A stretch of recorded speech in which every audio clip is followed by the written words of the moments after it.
Hey y'all, I kind of forgot to mention the other important part that I've been working on is I finally got a good fuel system, and obviously the big starting part is this fuel cell. That's a 8-gallon Summit Racing drag fuel cell, and the whole idea is to have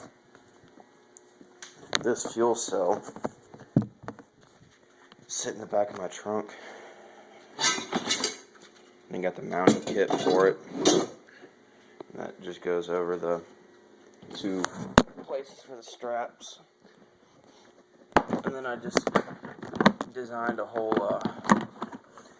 big thing for AM fittings. And this is just what I've been planning out for the past while. And the whole idea is that let's go through the parts actually. This is a 100 micron fuel filter, and that goes straight out of the tank. Then it goes into this Walbro 255 liter per hour pump. It makes like 80 psi into the other filter, which is a 30 micron filter, and that goes on the end of that. Then it goes into this Mallory fuel pressure regulator 4307M, which would go, how does it go? It's been a while since I've had to look at it. I don't know, one of those is the inlets and one of those is the outlets. I think it goes something like that. Yeah. It goes from the pump to the filter to the regulator, and then this is the bypass, and that has a return line that comes back to the tank. Let's see, what are these for? That is a vent for the tank to equalize the pressure. This is what is this? That's the 6 AM fitting for the carb. That's just a Holly fuel inlet. Let's see. The other parts of this, that is the return line. That goes something like this. That is the return line that wraps around to the bypass on the fuel pressure regulator. And this, and then I have a big coil of 6 AM line to go to the front. It's in this box. Sorry about the sniffles, it got a little cold. A big heap of 6 AM line to go to the front, which will come off of that 6 AM fitting right there. And then that will go into this, which is the weird part of my setup. Now it gets, the gas gets put in through there, bypassed out there back into the tank, and then the regulated pressure comes out of here through that line into this. Now the whole idea how this works is I bought two 6 AM one-way valves so that the gas can only go forward into the and through a short 6 AM line out into the carb. But the regulated fuel coming through that 6 AM line will come in through here, through this one-way valve out to the carb, and then this side will come from the mechanical pump that's already on the car. Now, this whole system lets me use two separate fuel sources, because since that Mallory regulator is adjustable, I can use 4 psi from the stock pump to come through here, and since that's a one-way valve, it'll just go up through the carb and not back to this line into the fuel cell. But when I turn on the electric pump, I can set the base pressure at 6 psi, and that will overpower the mechanical pump and stop everything right there.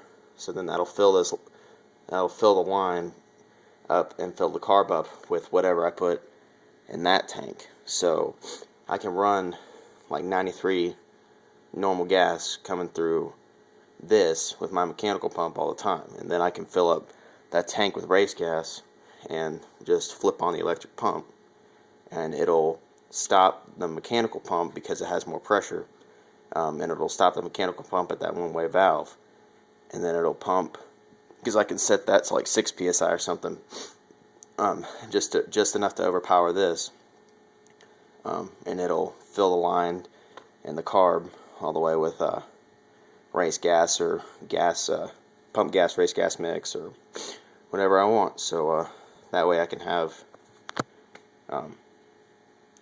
just use the expensive gas when I actually need it, and I can also have a huge reservoir so I can go long distances between fill-ups.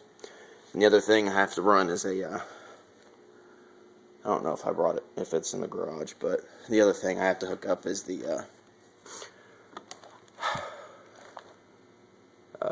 boost reference port, because this is a rising rate regulator, and that port would go to a manifold vacuum source, and it would keep the pressure steady until it hits boost, and then it would raise it 1 psi of fuel pressure per psi of boost pressure, so that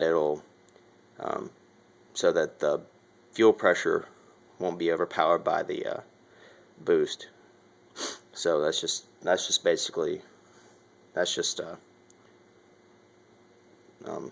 stock. That's just the normal way to set up a turbo fuel system. Because that was the problem I had, and that's the reason why I have to replace this engine, is because what happens is when you build boost, and when you build, your mechanical pump only produces so much fuel pressure, and since a naturally aspirated engine never goes into a positive amount of boost, your fuel pressure is always going to be okay as long as it's there, as long as you have fuel pressure.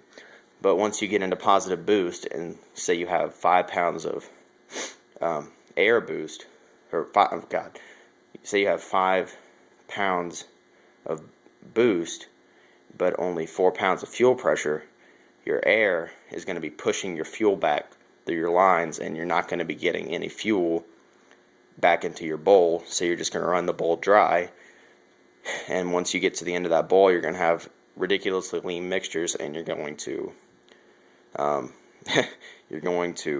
melt a piston, which is kind of what happened to me, because I was stupid and used a stock mechanical fuel pump on a boosted engine. So because I didn't have any of that installed when I was running this, and it worked well enough for the first 4 seconds or so into boost, but once I drained that bowl dry, the engine just stuttered, stumbled, and almost died.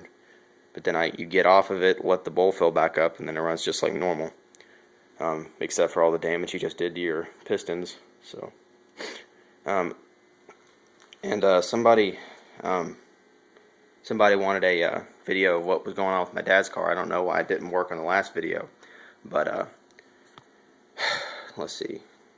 My dad's car, we finally got the front end assembled for the most part, besides the steering. Finally got the A-arms on, and that's powder coated top and bottom A-arms on both sides. Got a new power boost. Jesus Christ. I'm sorry, guys. It's like 3 a.m. We got a new brake booster and master cylinder for the power brake setup, and then new brake lines running all the way through. Wish I didn't have an engine in the way. New brake lines running all the way through into a new proportioning valve, and those run all the way both sides. Got a new front brake, front disc brake setup, and that is we basically got a whole front end rebuild for the car. We just finally got it done and installed. We got new upper ball joints, lower ball joints. We have tie rod ends. We haven't installed those yet. And let's see what else. Yeah, we got the firewall and front frame rails painted. New springs. New shocks are sitting over on the bench. Other than that, we haven't done a whole with the GS, but what we did is now all we have left to do is just finish up with the steering, and then we should be able to hook up the just throw this engine in and I'll show the engine again. Should be able to throw the engine in